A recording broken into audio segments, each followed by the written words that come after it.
The world-weary and fragile young lady had no interest in anything. Until one day her father delivered a very special gift. A mermaid who had not yet developed a defined gender. Those pure eyes made the young lady feel something called interest for the first time. The innocent mermaid slowly fell in love under the young lady's sickly, twisted training. And just when he loved her with no reservations, she left. When they met again, the once pure mermaid had transformed into a dark and distorted man. Before receiving that gift, Serbian's life was like stagnant water. She had never felt love from her parents. A sickly mother and a morbid, twisted father. This home was nothing but a caged kind of love. That distorted father's care didn't even allow the mother to step outside the room. Only when the dying mother begged him to take care of their daughter did the suicidal father find a reason to keep living. That belated fatherly love was twisted as well. Pets were delivered one after another, and if Serbian said she didn't want them, her father would turn the animals into specimens and send them again. Sinking deeper into her stagnant life, Serbian inherited her mother's frail body and had long lost any attachment to the world. Her only wish was to die. She hated her father for imprisoning her mother, and in her diary she wrote again and again that she would never become like that madman who caged others in the name of love. Until one day her father brought another special gift. She expressionlessly told him to take it and get out. But the moment the gift was uncovered, Serbian's gaze froze on the water tank. Inside, a mermaid floated quietly. He seemed to sense something and slowly opened his eyes. That face was dreamlike, every detail refined to an unreal level. Most stunning of all were those emerald eyes shimmering under the waterlight, pure as if untouched by any dust. That he looked at her with innocent curiosity from inside the tank.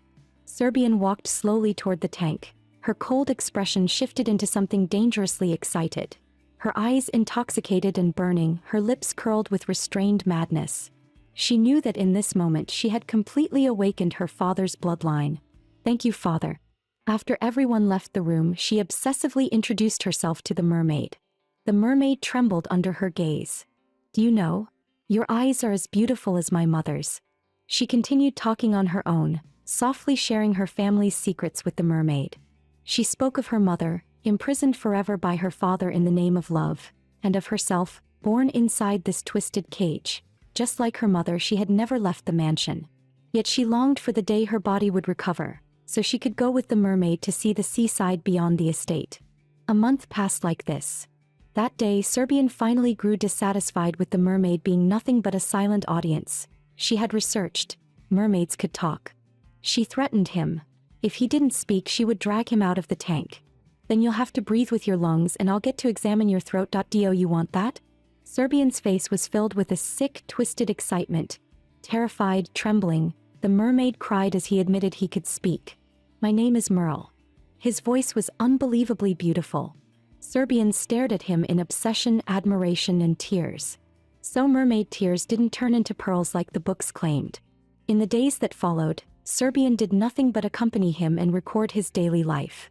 But ever since coming here, he had never eaten. No matter what fish she put in, he never touched them. Serbian grew anxious. She feared the mermaid would disappear quietly, just like her mother. Until one day the mermaid stopped responding to her entirely, sinking silently to the bottom of the tank. Her anxiety reached its peak. She wanted to tear off his scales one by one so he would respond to her, even if it was just a scream. Serbian, in a frenzy, threw a book at the water, forcing Merle to surface. "I let you sleep, I lull you to sleep, I talk to you. If you want me to crawl, I crawl. If you want me to cry, I cry. I can even give you the entire family. I can give you everything, except letting you leave this place." Merle burst into tears, terrified. The knights guarding the door rushed in after hearing the noise. Serbian glared coldly and ordered them to get out. No one could covet her mermaid, not even look at him. The butler reported the situation to the Duke, saying the young lady's nerves had become increasingly unstable because of the mermaid, which might harm her health. The next morning, Serbian woke up to find the tank completely empty. She broke down. She searched everywhere but couldn't find the mermaid. Her nails nearly sank into the maid's skin. "Where did you hide my mermaid?" Learning that Merle had been taken to the lakeside by her father, she sprinted there, only to see him tied against a blade, moments away from execution. When Merle saw Serbian, his eyes lit up with unbelievable joy. "Serbian," he cried, trembling as he called her name. It was the first time he ever said her name. his voice soft and broken, like a falling feather brushing against her heart, filled with complete dependence, making her feel as if she were his entire world. Serbian ignored her father's obstruction, her gaze slicing across the sword-wielding knights. "Put your swords away before I cut off your wrists." She slowly crouched down, her movements gentle as if handling a fragile treasure, carefully gathering the mermaid into her arms. The Duke, unwilling, told her to return and warned her not to be bewitched by the mermaid again, or her body would only grow weaker day by day. Serbian looked straight at her father, her eyes filled with near-mad possessiveness. "Father, are you trying to take what belongs to me? Whoever dares covet my mermaid, I'll keep his eyes, and if anyone touches him I'll cut off their hands. Father, remember this, that I will never let anyone take him away, that he can only be mine." The Duke tried to speak again, but she cut him off. "That if you take him away, even if I die, I'll curse all of you." Her eyes burned with a madness so fierce it could set the world on fire. The Duke finally backed down and left. Serbian gently coaxed Merle to return to the tank with her, explaining patiently that this was a freshwater lake and bad for his health. Merle, terrified by what had just happened, cried as he shook his head, insisting he wanted to stay here, saying freshwater didn't harm him. Before, Serbian would only think he looked beautiful when he cried, admiring him with that sick, twisted appreciation. But now she felt something strike hard in her chest, a kind of indescribable pain. She leaned down and gently kissed away his tears, giving in to his request. They had agreed she would visit him every day, but after returning, Serbian fell ill. Though her father allowed Merle to stay, he would never permit her to go out in such a state. Serbian didn't want Merle to see her weakened state, so she wrote him a letter every day and had the maid, Daphne, bring it to the lake to read to him. But days passed, and the maid always lowered her head, reporting that Merle had no reaction at all. That day, Serbian's condition worsened and the maid appeared worried, yet secretly mixed poison into her medicine. Serbian drank the medicine without suspicion and fell asleep. She didn't notice the sick look on the maid's face. Lord Merle said he wants to return to the ocean. The young lady can finally die, then I can take him back to the sea. When Serbian woke, her head felt like it was splitting apart. The room was filled with lit candles, and the maids were gone as if they had already assumed she was dead. Taking advantage of the lack of guards, she slowly made her way toward the lake. At that moment, Daphne was throwing stones at the lake, angrily asking why Merle hadn't appeared in the past few days. When familiar strands of hair floated up from the water, she smiled with obsessive delight.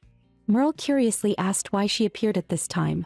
Daphne excitedly declared that she had killed Serbian, her eyes shining with uncontrollable thrill, as if she had accomplished something glorious.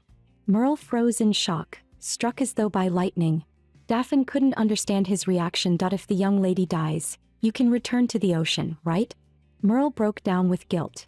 Even though Serbian had imprisoned him, she didn't deserve such an end, and she had been sending letters every day trying to warn him.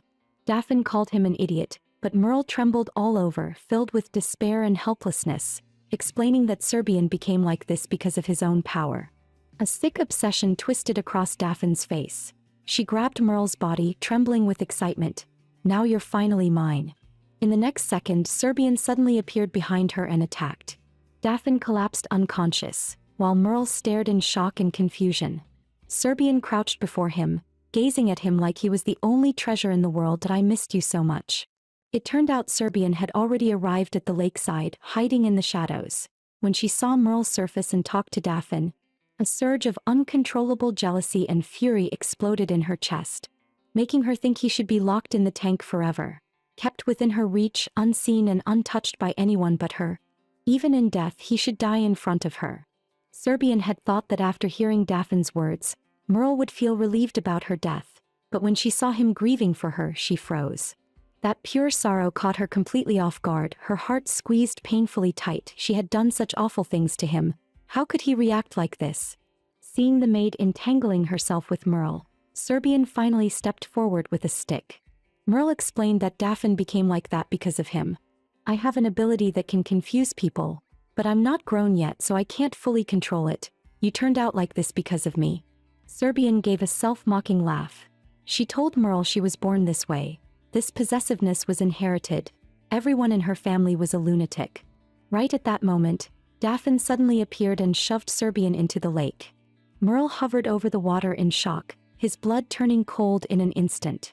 In his pupils, the sinking figure reflected back at him, as if his entire world was collapsing. Instinctively, he lunged forward, but Daphne seized him. Daphne urged him to escape with her while he had the chance. But Merle broke free, angrily declaring he had never wanted Serbian dead. "I'm not leaving with you." Daphne left with a wounded expression, knocking over an oil lamp on her way out. Flames spread rapidly along the spilled oil. Serbian slowly sank toward the bottom of the lake, believing she would simply die in silence. Yet through the blur she caught sight of Merle. His emerald eyes were now filled with overwhelming terror and emotion. Serbian stared at him in disbelief. She was the one who had trapped him in this lake. She thought he would hate her, but the panic and unease in his eyes were painfully real. As the lake water flooded into her nose and mouth, the suffocation creeping in, Merle leaned down and pressed his lips to hers, giving her his breath. Serbian's heart twisted between despair and contradiction, longing for this warmth to pull her back from the abyss, yet knowing that once she lived again, her obsession and possessiveness toward him would only deepen. When she woke again, she found herself in her familiar room with maids looking at her in panic. The familiar chandelier above felt unreal for a moment, until tears slid from her eyes. She realized she was alive, that he had saved her. The Duke stood nearby with concern, and Serbian immediately asked where Merle was. The Duke spoke with difficulty. When the fire broke out by the lake, Merle protected Serbian while desperately swimming toward the shore. Seeing people approaching from a distance, he tried to call for help, but smoke burned his throat. After a fit of violent coughing, he used a hoarse, desperate voice to plead for rescue. The Duke told Serbian that Merle's entire body was burned, his scales split open. The doctor said he had lost his voice and might never speak again. Serbian's face twisted with pain and guilt as she heard this. The injured Merle was placed back into the water tank, his body and face wrapped in bandages. His once beautiful tail had lost its shine and turned murky. Serbian blamed herself even more. She was someone who longed for death. She didn't deserve to be saved by him. Maybe he already regretted saving her. But when she looked up, all she saw was the joy on his face. No resentment, only genuine relief that she was alive. At that moment, her throat tightened. Merle was far too kind. He cherished every life, even taking the blame for Daphne's actions. Swallowing all her emotions, Serbian scolded him. "You're not fit to save anyone. You can't even protect yourself." Hearing her words, Merle felt a sharp stab in his heart. His face showed nothing but hurt and sadness. Serbian pretended not to notice and continued mocking him. "Regretting saving me? Humans treat you so casually, you shouldn't have saved me at all." If this could stop Merle from hurting himself to save others again, she would play the villain even if he came to hate her. Serbian went on, telling Merle that there were many bad humans. If the person who captured him hadn't been her, he would have suffered far worse things. By then, even if he were burning alive, no one would help him. Serbian handed him the family's token, promising that before she died, she would return him to the ocean. So if he was ever captured again, the token would stop most people from hurting him.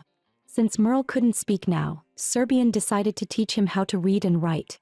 She expected him to resist, but he turned out to be very interested. And he was incredibly gifted, almost photographic memory, so the lessons progressed quickly. These became the most peaceful days the two had ever shared. It even made Serbian feel an illusion. Merle's eyes seemed to show a faint attachment to her. But Serbian's body grew weaker and weaker. Afraid Merle would notice, she drew the curtains for every treatment. She and the physician also switched to secret terms.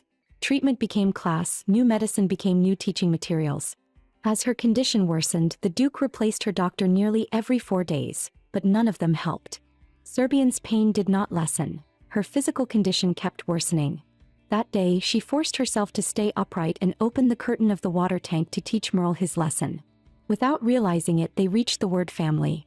Merle excitedly told her he also had a family. He wrote the words "the ocean" on the glass, saying the ocean was his family.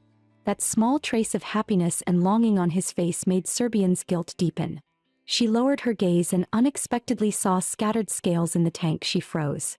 It was obvious. If Merle stayed in the tank, his condition would only worsen. Serbian forced herself to say that he should return to the lake. After speaking, she prepared to call someone to take him back. In his panic, Merle suddenly called out her name. Serbian froze, whipped around, and stared at him intensely. Merle grew uneasy under her gaze and hurriedly explained that he didn't want to return to the lake. But Serbian interrupted him, saying, "I thought we were close, yet you're still lying to me, losing your voice, so that was only what I believed, huh?" Merle tried to explain why he hid it, but Serbian coldly closed the curtain and ordered the servants to take him back to the lake.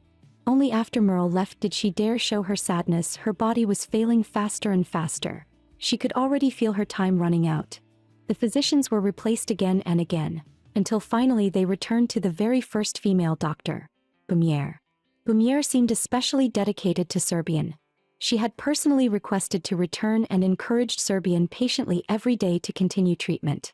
Another week passed. It had been 7 full days without seeing Merle, and Serbian missed him deeply.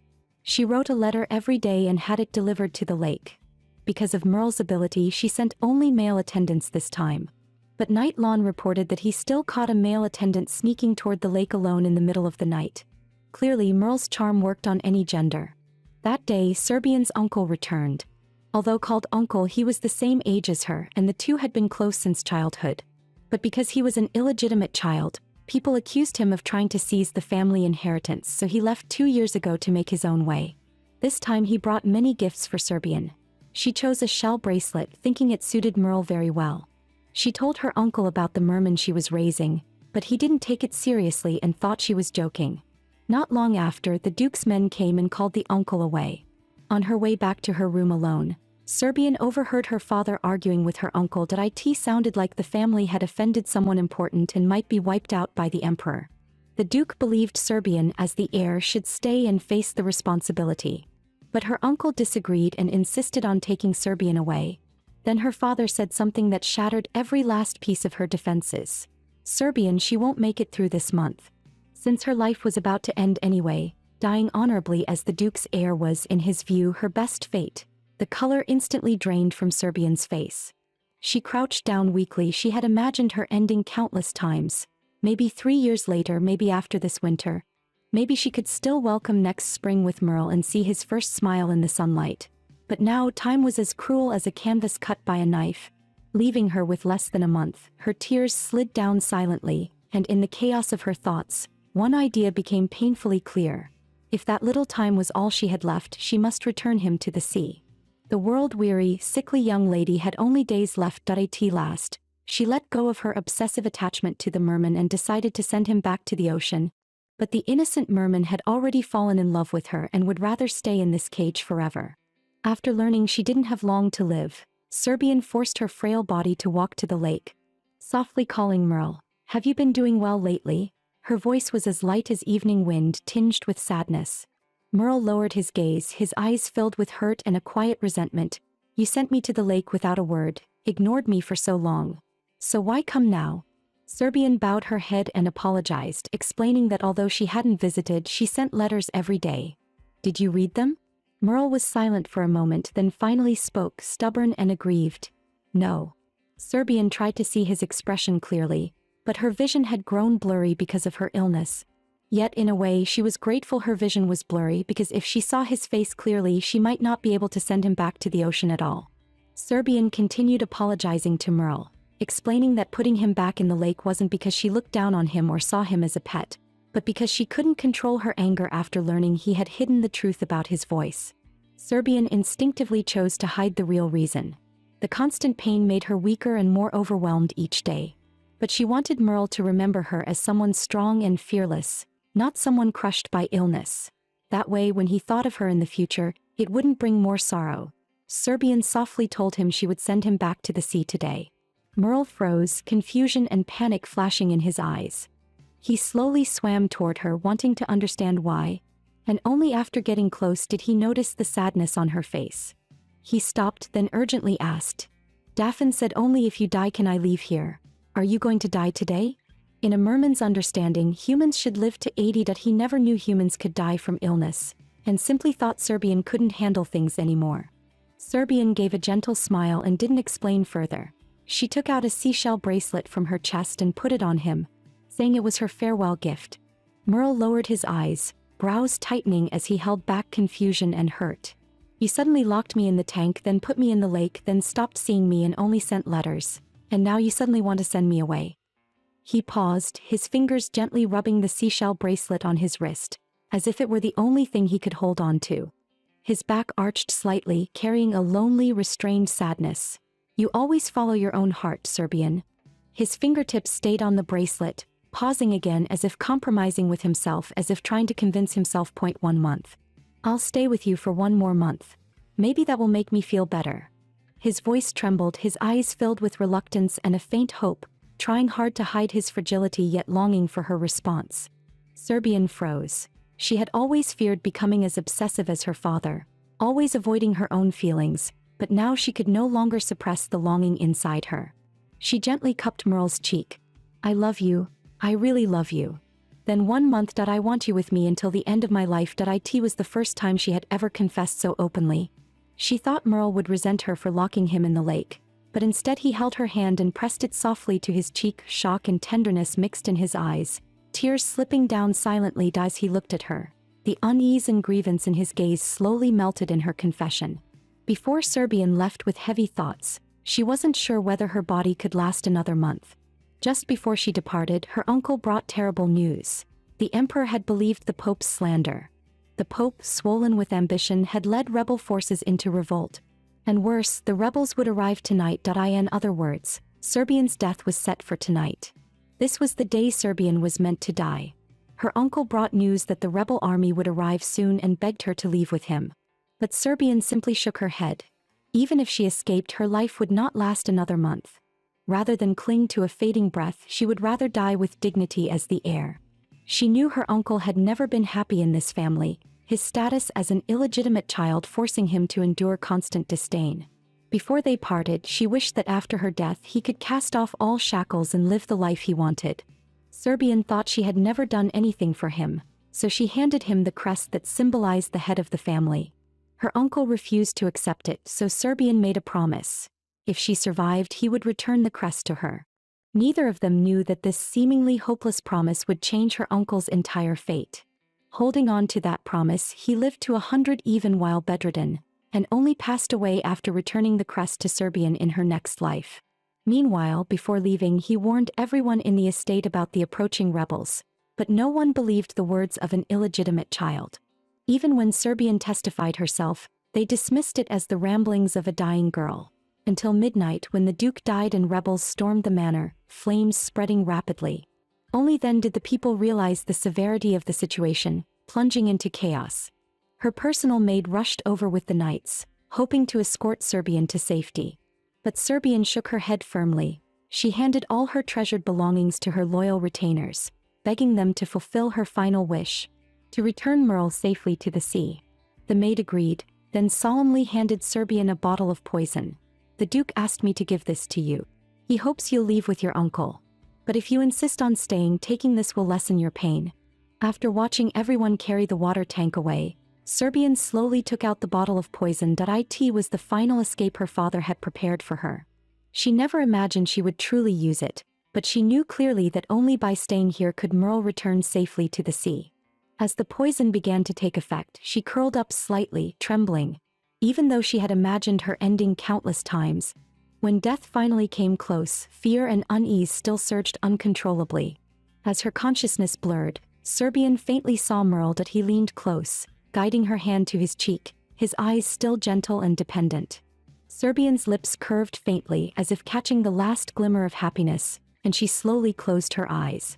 She never knew that her sacrifice did not buy Merle's freedom. He never returned to the sea and remained trapped in the lake for 50 years.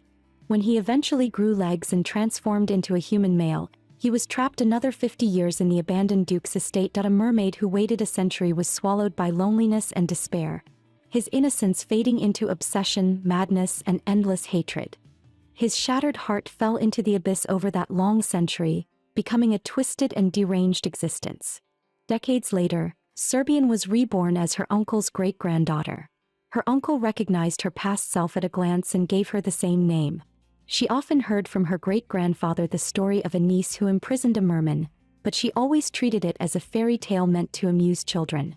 After Serbian's rebirth, her great-grandfather solemnly returned the Merksvale family crest to her. The moment he handed it over, he sensed that his time was coming to an end.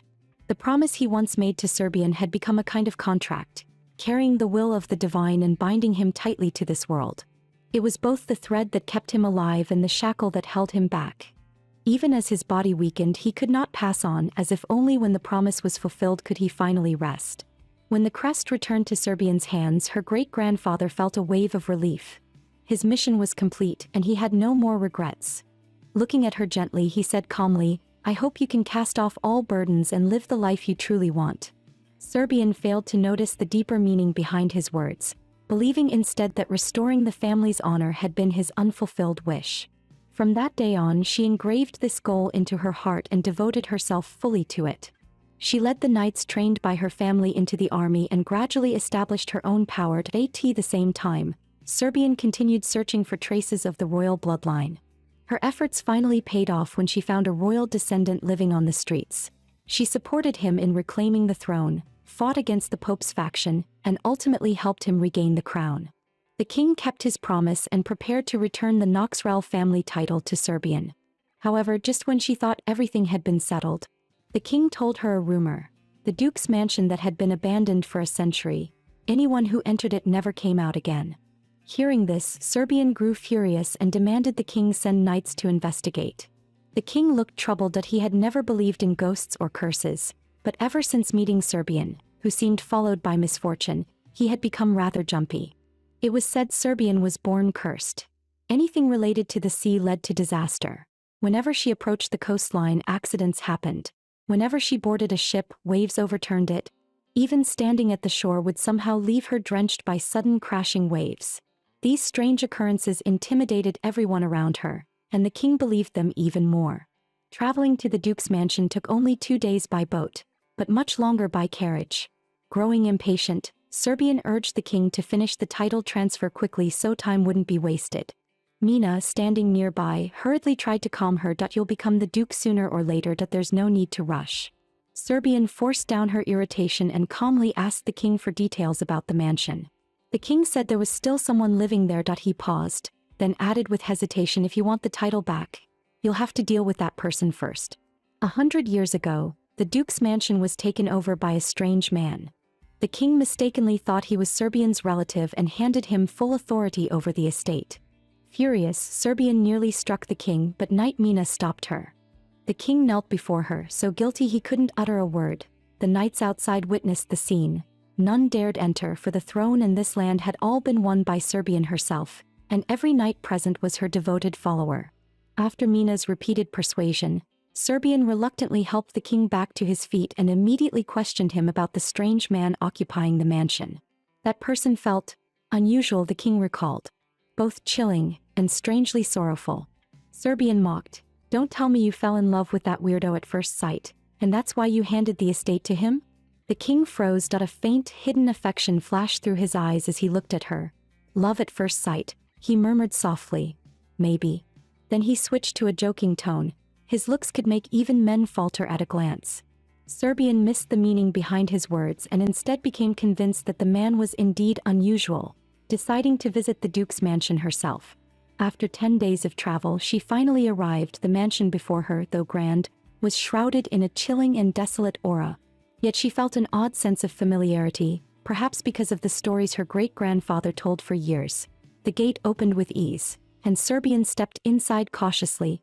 The empty mansion was silent, and her great-grandfather's tales surfaced in her mind. She tightened her grip on the emblem, recalling that old legend. The legend of her frail great-aunt who fell in love with a merman and ended up imprisoning him in a water tank. If that merman were still here, he would have gone mad long ago.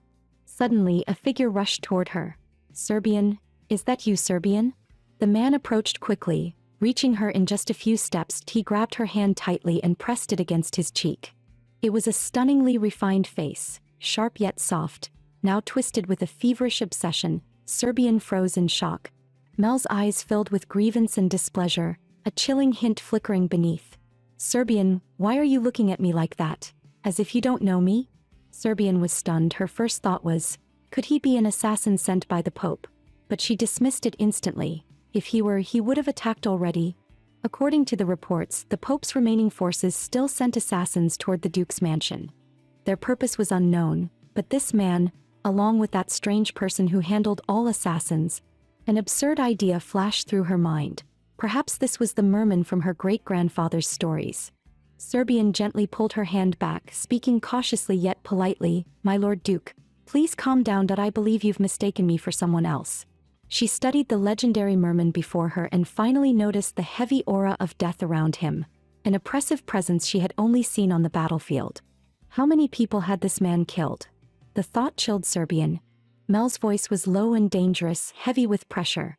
Every word sounded forced out from deep in his throat. "Why are you hiding from me? I've been here waiting for you to come back, afraid I'd forget your face, day and night remembering you again and again." His words sliced through the air like cold blades, each one filled with suffocating obsession, pressing so hard that Serbian could barely breathe. "The 1 month you promised has long passed. Seasons changed countless times and you still never came. My heart has only you. Are you leaving me again?" "Why?" He stepped closer, each word rising from the depths of his soul, wrapped in a desire that allowed no refusal. "Serbian, come to me." He neither smiled nor raged. Only that suffocating devotion remained, as if all his life had been tied to her, refusing to let her escape again. Serbian was shaken by the twisted obsession and took half a step back, cold rising in her chest. This man's mental state was clearly unstable. She had to leave immediately. "Sorry, I mistook you for someone else." She forced herself to stay calm, turned and headed toward the door. But the moment she touched it, Mel slammed his palm on the wood, bang, and shut the door again. He leaned forward, trapping her against the door, his voice thick with suppressed threat. "Serbian, where are you going? Are you abandoning me again?" Each word squeezed out like breaking bone. "You didn't even keep your promise of 1 month. You don't know how long I waited. Just like those specimens you threw away in your room. Are you going to throw me away too?" Mel hugged her tightly from behind, resting his chin on her shoulder as if he had finally found a long-lost treasure. His voice sank lower, filled with almost maddening attachment. "Tell me, Serbian. Tell me you won't abandon me." Only then did Serbian realize he had mistaken her for her great-aunt. She opened her mouth, wanting to say that her great-aunt was long gone, yet she didn't dare speak it aloud, because the strength in the arms wrapped around her waist made it clear. If he were provoked, the consequences could be disastrous. She never expected that the rumored monster was actually the merman her great-aunt once imprisoned in the lake. But why didn't he return to the sea? Why insist on staying here? Someone who had been forcibly confined, yet cried out for his captor day after day. Was it revenge? But the sadness hidden in his embrace and voice made her hesitate to draw such a conclusion. Mel looked at her with curious intensity, then suddenly pressed a kiss to her cheek. Serbian froze. "Serbian," he whispered into her ear with unusual intimacy, "do you still remember what you told me last? I read in a book that when people say those words." As he spoke, his lips moved closer to hers. Serbian pushed him away in a panic. "Duke, to be honest, I came here under His Majesty's recommendation. My name is Serbian. From now on, I will assist you. Please don't worry, I won't leave the Duke's mansion." She forced a smile, but her heart was trembling. How could she possibly know what her great-aunt once told the merman? She took a deep breath, trying to steady herself. Just as she was about to confess her true identity, Mel cut her off. "Serbian, what are you talking about?" His low voice carried confusion. "The Duke, isn't that you? And why are you speaking so formally to me?" His tone suddenly darkened as he closed in on her step by step. "From the very beginning I thought it was strange. You kept pretending not to know me and trying to run away. Don't tell me you've gone mad." Serbian still wanted to explain that she wasn't the lady who had once locked him in the lake, but Mel interrupted her again, a chilling smile spreading across his face. "While I was waiting for Serbian, I dealt with everyone who tried to steal what belongs to you," he said, gently brushing his fingers through her hair. He kissed the ends of her hair. "How is it? I did well, didn't I?" The intimate gesture only made a shiver run down Serbian's spine, like a venomous snake tightening around its prey. Beneath his gentleness lurked deadly dread and threat. Her instincts told her that in front of this madman, it was safer to hide her identity for now. "Serbian, go back to your room and rest," he said, his tone suddenly gentle to a terrifying degree. Serbian stood there, dazed and lost, not knowing what to do. She had no idea where that lady's room even was. "Why are you just standing there?" Mel's voice now carried impatience and a hint of menace. Forcing herself to stay calm, Serbian walked toward the stairs. She knew he was testing her, trying to confirm whether she really was that Serbian. She had to pretend to be familiar with the place and find that room. Right now, whether she admitted or denied being that person, the outcome would likely be terrible. The only thing she could do was play along with his madness for the time being, watch his every move carefully and search for the slightest chance to survive. Suddenly, a strange yet familiar voice sounded by her ear. "Get up, hurry and get up." Serbian jerked her head around. A blurry image flashed through her mind. She saw herself standing on the second floor, staring blankly toward some corner of the corridor. Mel's voice pulled her back to reality. "After so long, you still remember your room is on the second floor, that's great." Serbian quietly thanked heaven she hadn't gone up to the third floor. Mel's gaze turned dangerous, though his voice remained gentle. To "Go on. Go to your room, that if you can't find it, I'll be very sad." Serbian lifted her heavy steps. At that moment, another vision flickered before her eyes. A hazy figure beckoning to her from behind a door. In a daze, her feet seemed pulled by that memory. Without noticing, she found herself standing before that very door. Just as she reached out to open it, Mel suddenly stopped her. "Don't open it." His voice was icy. "What right do you have to open this door?" There was something unreadable in his tone. Serbian froze, so he had seen through her identity long ago. He knew she was not the lady of the house. But if so, why didn't he simply get rid of her, someone who coveted the Duke's estate? Seeing the dim, unreadable look in his eyes, she no longer wanted to guess. Maybe 100 years of waiting had already broken his sanity. Fine, she would speak plainly. "Well," she tried calling his name, and the man before her trembled. "Why do you know that name?" His voice began to tremble. "Are you truly Serbian?" Serbian wanted to explain that it was something her great-grandfather once told her. But before she could speak, Mel pulled her tightly into his arms. "Serbian, I missed you so much." His voice broke and his grip was so strong she could barely breathe. "I'm sorry. Please forgive me. I was just afraid someone else would take your mansion, so I did what I had to do." He poured out the years he had lived through, speaking like a child waiting to be praised. "All these years I read so many books. I just wanted to understand more of the things you once said." Held tightly in his arms, Serbian's mind went blank. What should she say? Deny she is Serbian, or admit she is the woman he has longed for all these years? Both answers circled in her mind, yet neither could be spoken. His embrace was so tight, his voice trembling as he told her he had waited nearly a century, missing the girl who trapped him and then left. His body shook slightly as if terrified she would disappear again. Faced with such obsessive longing, Serbian felt her throat tighten. Anything she said would be too cruel, so she simply raised her hand and returned the embrace, letting herself, just for now, become the Serbian he would never see again. "Well, I missed you too," she whispered. Mel's arms tightened even more, his face buried deep in her shoulder. Just when she thought she was finally safe, something unexpected happened. "Wait. Mel, let go of me first." She tried to pull away from his arms. Mel stared at her, his mint-colored eyes half lowered, filled with a sickly kind of obsession. "Wait. How long do you want me to wait this time?" Her once steady heart softened again. Even after reincarnating and losing her memories, she was still moved by his persistence and longing. Serbian tried to break free, but her body wouldn't move, as if something was restraining her. Was this the power of a mermaid? Her mind raced. Should she try to knock him out? Maybe if she went all out she could try, but then again, do mermaids even faint? And seeing Mel like this, Serbian hesitated again. He was simply too beautiful. A beauty not of this world, tinged with sorrow, obsession, something painful and something lovable. "Serbian, let me tell you something."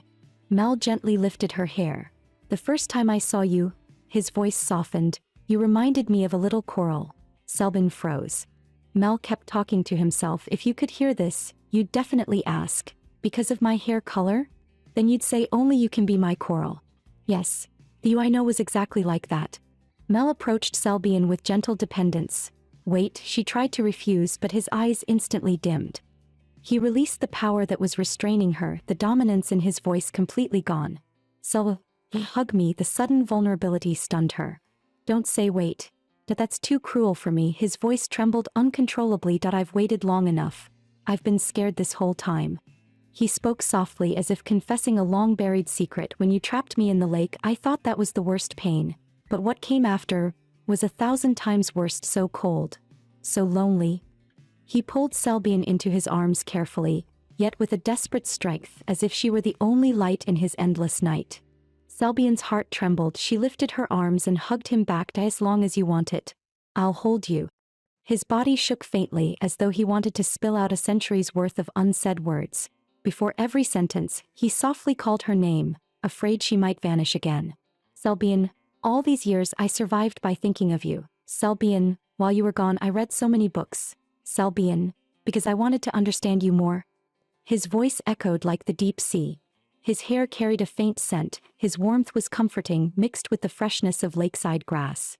Sleepiness washed over Selbian, and just before losing focus, a thought suddenly surfaced. If it were her, meeting the one she had longed for day and night, wouldn't the first words be, "Why did you take so long?" Or maybe, "Where have you been all these years?" But he didn't. He said so many things, yet never once asked where she had been all these years or what she had gone through. Why didn't he ask? That night, Selbian had a dream. In it, she returned to her old home filled with blooming daffodils. Inside the house sat a familiar figure, her great-grandfather. When he saw the person entering, his aged eyes lit up with disbelief. "I missed you so much. Have you finally come to take me?" He tried to stand up in excitement, but lost balance and fell from his wheelchair. The next second, Selbian saw herself step toward him, but the expression on her own face looked unfamiliar: joy, tenderness, guilt, and a faint bittersweet smile. Her great-grandfather apologized to her over and over. "I'm sorry. I couldn't keep our promise to meet again. Now that I've seen you, I can go in peace." He handed the family crest back to her. "Thank you for coming." The unfamiliar her gently held his hand. "No, I should be thanking you. Rest well, uncle." Selbian jolted awake. Morning light spilled through the curtains. A chill lingered in her palm. She opened her hand. The old necklace from her dream lay silently there. It was said to be the heirloom of the Knoxrell family. The dream felt so real, every detail sharp as if it had happened yesterday. Yet the more she recalled, the stranger it felt. She couldn't remember how the necklace ended up in her hand, or what exactly happened on the day her great-grandfather passed away. Since she hadn't brought any clothes to change into, the lace dress she wore was taken from the wardrobe in the room. She quietly made her plan. Today she must tell the merman that she wasn't that noble lady, and that he needed to leave this mansion. But life and people never follow the plan. She opened the door and all the words she had prepared froze in her throat. "Good morning, Sol." The morning light fell softly on him, tinting his dark green short hair with a golden sheen. He stood there, turning back with a bright, warm smile, as if the whole world existed only for that fleeting moment of beauty. The sunlight was so lovely. She suddenly couldn't say those harsh truths. A merman who had been abandoned for 100 years, because of her departure, would become twisted once more. At that moment, Selbian was invited by the merman to have breakfast together. She could only walk silently toward the table, annoyed that she had once again missed her chance to reveal her identity. She couldn't help it. The way the merman stood on the balcony in the early morning light was too dazzling, especially when he called her name with such a gentle voice. In that instant her throat felt blocked, making it impossible to speak. Selbian even suspected the merman truly had some charm that bewitched the heart. She steeled herself. No matter what, she would find a chance today to tell him the truth. Selbian was lost in thought as she casually cut her steak when a faint, unusual smell drifted to her nose. She instinctively covered her mouth in fear. This smell wasn't right. She had only smelled it on the battlefield. She recalled what the Emperor once told her. This mansion was always visited by assassins, and though the merman took care of them, none of those assassins had ever been seen again. Could it be? A bold guess flashed through her mind. She immediately stood up and stopped Meryl from eating. "Don't eat that." Meryl lifted his gaze, his eyes filled with unreadable depth. "Then what should I eat?" Selbian sighed. "You know very well." She grabbed Meryl's hand and pulled him toward the door. "Let's eat outside. There's a town not far from here." "Let go." Meryl's voice dropped low, as if restraining something. Selbian didn't notice and kept pulling him. "There are so many delicious foods outside. My treat." "I said let go." Meryl's sudden roar cut her off. He violently shook her hand off, leaving Selbian stunned. He stood there, sunlight spilling on him through the window, but it only made his voice sound colder. "So what, are you disappointed in me? Because I'm not what you expected. Do I disgust you? Then you stay trapped here too." His trembling voice cracked. In those watercolored eyes swirled hurt and resentment. "Only then will you understand how I've lived all these years, and how much agony I carry inside." Meryl thought Selbian would hate him even more, but she didn't push him away. Instead, she gently comforted him. "Maybe I can't fully understand what you went through, but I understand your choice. You did all of this just to survive, right?" Meryl froze, his expression faintly shaken. Selbian carefully held his hand again. There's nothing here. You did what you had to do to live. But things are different now. We can leave together. You don't have to stay trapped here anymore. But Meryl stubbornly stayed where he was, his body trembling. No, I can't. He shook his head almost pleadingly. Don't go, Sel. Stay here. Please. His voice grew sharper, filled with a fear on the verge of madness. I can't leave this mansion. It hurts outside. I can't go out. Selbian frowned, confused. What do you mean? But Meryl begged her not to leave, and the next second his voice turned sharp and mocking, like a beast pushed to its limit, letting out a final scream. You say you understand me, don't lie. You say that, and yet you want to abandon me again. He gripped her hands tight, despair deep in his voice. You're pushing me back into the abyss again. Selbian looked at the broken man before her, a sour ache rising in her chest. No, she warned herself she couldn't soften again. She forced herself to stay calm. What do you mean it hurts outside? I never said I'd leave. I said I'd take you with me. Meryl tightened his grip on her hand, bit by bit. I don't believe you'll take me away. You always betray my trust. He paused, and his voice suddenly softened to an unsettling tenderness. But Selbian, even when you trapped me at the bottom of the lake, separated me from my family, the ocean, even when you broke our 1-month promise and abandoned me. He slowly lifted his head.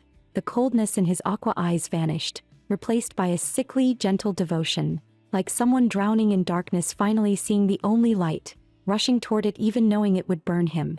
Even so, I still love you. Meryl pressed Selbian's hand to his cheek as if confirming she was real. His eyes closed, lashes trembling, his expression twisted with obsessive attachment. Selbian tried to pull her hand away, panic in her voice. I'm not the Selbian you knew. Let me go. Meryl slowly looked up, lips curling into a strange smile, dangerous light flickering in his aqua eyes. My love. His gentle tone was chilling. Let's stay here forever. Let's sleep together, endlessly. The Yandere side of the merman flared. He intended to die with her rather than let her leave, but Selbian reacted in time and pinned him down. She forced him to face reality. Wake up. I'm not her. I'm not the young lady you keep talking about. That young lady was my great-grandfather's niece, and she passed away long ago. It's been 100 years since the last time you saw her. Even if humans could live that long, they would have aged. She met Meryl's stubborn gaze, a pair of eyes shining with obsession and a faint darkness. Selbian's voice gradually softened. I only happen to look like the young lady. Realistically, it's impossible for me to be the same person. Look at my face. Think carefully. How could I be the one you're talking about? Do you understand? So please, for your own sake, wake up. The stubbornness in Meryl's eyes slowly shattered. His long fingers trembled as he covered his eyes, tears slipping through his fingers. I can't remember anymore. Selva, I can't even remember your face anymore. I'm sorry. I'm so stupid. Meryl sobbed softly like a lost child. Selbian stared at him, holding her breath. It was the first time she had ever looked so closely into someone's eyes. Those eyes were like the deep sea, mysterious, shimmering with tears, both heartbreaking and intoxicating with a hint of innocent sweetness. Selbian suddenly felt her heartbeat quicken as if drawn in by the sorrow in his eyes. Her rationality snapped back. She stepped back a few paces. I'm not the Selbian you're talking about. I only know about you because my great-grandfather told me her story. My name is Selbian Noxrel. I inherited the name because I look similar to that young lady. From now on you can call me Noxrel. Meryl stared at her blankly, tears still falling from those soul-piercing eyes. His expression was wounded, confused and pained, as if his entire world were collapsing. Once Meryl calmed down, Selbian led him to the living room. She found a relatively clean cup and boiled plain water for him. After 100 years, this estate definitely had no tea left. Meryl seemed much calmer, staring at the rippling water in the cup. He slowly said, I know you're not Selbian. Selbian muttered inwardly, sure you know that if you knew, you wouldn't have acted like that earlier. Meryl then asked in confusion, so, what was she to you again? My great-grand-aunt. I'm her father's brother's son's daughter. Clearly, a merman couldn't understand human family trees. He chose to ignore that and asked again, when I first came here, this mansion was completely empty. You all abandoned it. Why did you suddenly come back? Selbian let out a quiet sigh of relief. She had been waiting for this question. She immediately explained, my family never left this place on their own. Around 100 years ago, a rebellion broke out, the Pope betrayed the crown and seized the throne. The Knoxville ducal family was wiped out on the same day together with the royal family. Only my great-grandfather survived. Selbin paused. You want to know how that young lady died, don't you? On the day the rebels arrived, she remained in the mansion and died as the heir. Rumor says she gave up fleeing due to illness, but no one saw her final moments. The truth could only come from the person involved. But for us, we will never know, because that young lady has already left this world. Meryl sat there in a daze, his thoughts drifting back to a century ago. It was another time he waited, but Selbin never came, that he kept rereading the letters she once wrote to him, as if he could still feel her warmth through the paper. In those letters, she cared about him so much. She worried he would feel lonely and cold in the lake. She told him he could ask for anything at any time and she would come see him right away. But now, every one of those promises had turned into dreams that would never come true. Meryl pressed his trembling hands to his face, tears flowing silently as a sharp pain tore through his chest, as though she had never abandoned him, yet he had spent 100 years resenting her. Selbin spoke softly, I'm sorry for saying the same thing to you again and again. Maybe things are better now than back then, but the human lifespan still doesn't reach 100 years. And once a person dies, there is nothing left, only a cold body. Even if some miracle happened and she somehow lived past 100, the result would be the same. She couldn't keep a youthful appearance like mine forever. But I don't think she ever intended to keep you locked up for so long that I don't know if this can comfort you, but... Meryl cut her off. She was the strongest person I've ever seen. Strong enough to stop those who wanted to kill me. So she's alive. Selbin is alive. Meryl's voice trembled, full of disbelief. She promised me she would stay with me for a month. And if she had really died, she definitely would have returned to this mansion. Selbin watched his reaction and closed her eyes. Ever since she arrived here, she had been making a certain decision, repeating to herself that Selbin was still alive, that humans could live to 100, and that even if humans died, they could reunite at the mansion. If that was true, then someone had to play that role. And that someone, unfortunately, turned out to be her. She took a breath. I've lost family too, so I understand how you feel. At first it's impossible to accept, but after some time, enough. Meryl didn't want her comfort anymore. He pushed against the table and stood up. Do whatever you want. Leave if you want, stay if you want. Selbin froze for a moment. Then do you want to come out with me? I can show you the village. No, I can't leave here anyway. He turned away. Selbin looked at his back. Then I'll be right back. Meryl didn't answer. After she closed the door and walked out, she thought he probably heard me. So, why does my chest feel so uncomfortable? At the village market, Selbin bought a lot of supplies and asked someone to deliver them to the mansion. The mansion in the woods. Of course. Everyone in the village knows that place. Then please deliver these regularly. The merchant was shocked. Miss, you're not living in that rumored mansion, are you? I am. It originally belonged to my family. But it's fine now, so you don't need to worry. In her heart she was still thinking, I wonder if he can eat apples. Suddenly the merchant raised his voice. That's no rumor. Someone really died there. That happened more than 30 years ago. Someone went there, and never came back. Since there's no noble assigned to manage that area, we couldn't request an official search. But everyone knows that child died there. Selbin froze. In all the reports she'd read about the mansion, there was never a record of an ordinary person visiting that place. She had only heard that those who went missing in the mansion were people who hated the Knoxville family, people with blood on their hands. She never expected an ordinary person to be among them. To the outside world, merfolk must be far more brutal than she imagined. Selbin regained her composure and reassured the merchant it's fine now. A few days ago, knights from the capital came to investigate. Then our deal continues as usual. I'll be going. Selbin left the stall. But to me, a mermaid, she recalled Meryl's words. Even after 10 years, humans forget each other's faces, especially in an era without photos or portraits. And yet he spent century after century tracing the image of that person in his mind, like a pitiful creature clinging to a memory. Selbin quickened her pace toward the mansion. Whenever she thought about that mermaid, her common sense blurred, and her rationality drifted off course. Sometimes she wondered if she had come here to save that mermaid who had been imprisoned all alone. Great-grandfather, I'm starting to lose sight of who I am. At dusk, Selbin returned to the mansion. I'm back. She pushed open the door, searching for Meryl's figure, but the mansion was eerily silent. She looked around, calling out, Where are you? I think I know where he might be. She walked up to the second floor, stopping at the door of Selbian's room. Is he taking a nap? Meryl, are you inside? She knocked, pushed the door open. You're not actually asleep, are? Her words froze. Red liquid was spreading across the floor. A voice echoed in her ears. Selbin, when you die, where should I go to reunite with you? Even if merfolk die, they can meet again in the sea. Because when a mermaid dies, they turn into seawater. A beautiful voice from an unknown place. Selbian stared at everything inside the room in disbelief. But who said that sentence or where she had heard it? None of that mattered anymore. That one memory instantly swept through her mind. How many people you've killed? Or what you've eaten? Does it even matter? She stepped forward toward Meryl lying on the floor. You still hate me? Then kill me. If you want revenge so badly, then stay alive and do it. Only after seeing the scene with her own eyes did she truly realize. She touched Meryl's lifeless, delicate face. No moral standard in this world can restrain you. So, maybe the only miracle I can give you is this sentence. Open your eyes, Meryl. I am Selbin. I'm the one, Selbin. So please. Open your eyes, Meryl. Drops of water slid down his face. Meryl slowly opened his eyes. So, he reached out, wrapped his arm around her neck, pulling her tightly into his arms, trembling all over. So, it's really you, thank goodness. Selbin, I've been waiting for you. The merfolk rested his head on her shoulder. Only you. I've waited so long. Suddenly, Selbin jolted awake. A voice beside her said, how do you feel? Meryl was sitting by the bed looking at her. Selbin froze. What is going on?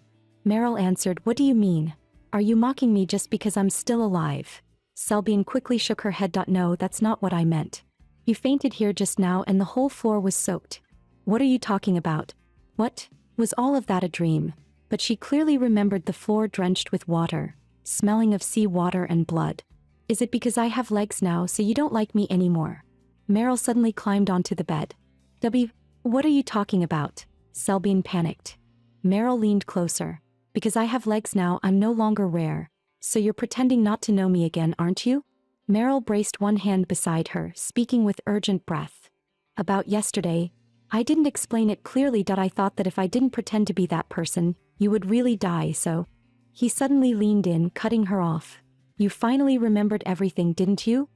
He lifted a strand of her hair, gently rolling it between his fingers.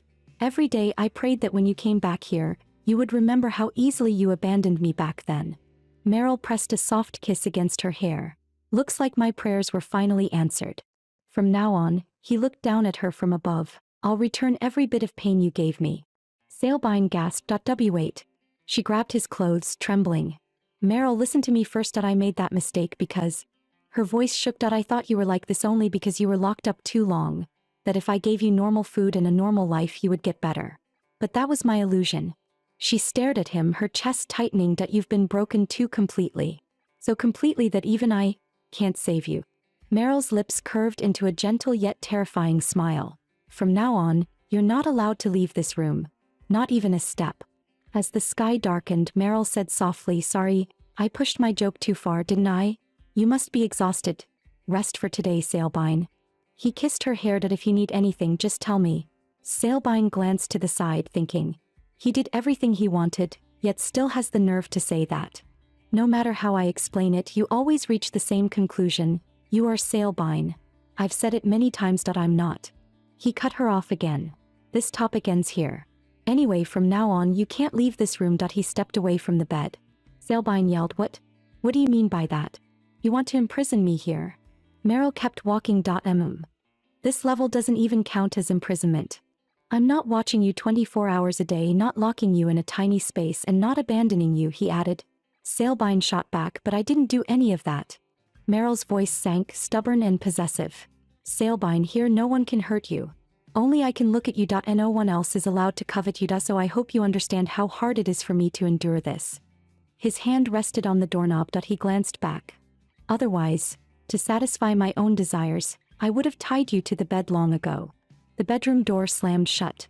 Selbin sat on the bed, stunned. My dear ancestor, what on earth did you do to make your descendants suffer like this? The midday sunlight was warm. Selbin, you must be hungry. Since this is a captivity lifestyle, I already expected the quality of life to drop a bit. Well, this is a little. And I first realized that during the meal. This isn't a salad, it's literally a plate of grass. And where's the vinaigrette I bought? But since he prepared this for me with good intentions, I should at least finish more than half. Sailbine scooped a spoonful into her mouth and chewed. Sailbine set down the spoon. She turned and smiled at him. Mel, I'm full. Mel looked confused. Why didn't you finish it? He showed a pitiful expression. I clearly remember you like your food ground up. That's why I made it into a thick soup. Ah, here we go again. His face might look cold, but his eyes were soft and timid. And yet, in the way he stared at me, completely wholeheartedly, there was expectation and trembling emotion. Sailbine smiled. Did I end this situation? I can still laugh. I must have stayed too long in this gloomy mansion with this deranged merman, so I've gone crazy too. Yes, Mel, that I do like ground food. But next time you make this kind of thick soup, at least cook it a little, okay? And though it was a ridiculous assumption, I kept feeling that even if he didn't stop me, I still wouldn't leave him. Okay. Because to me, his face looked as beautiful as a flower seeing sunlight again.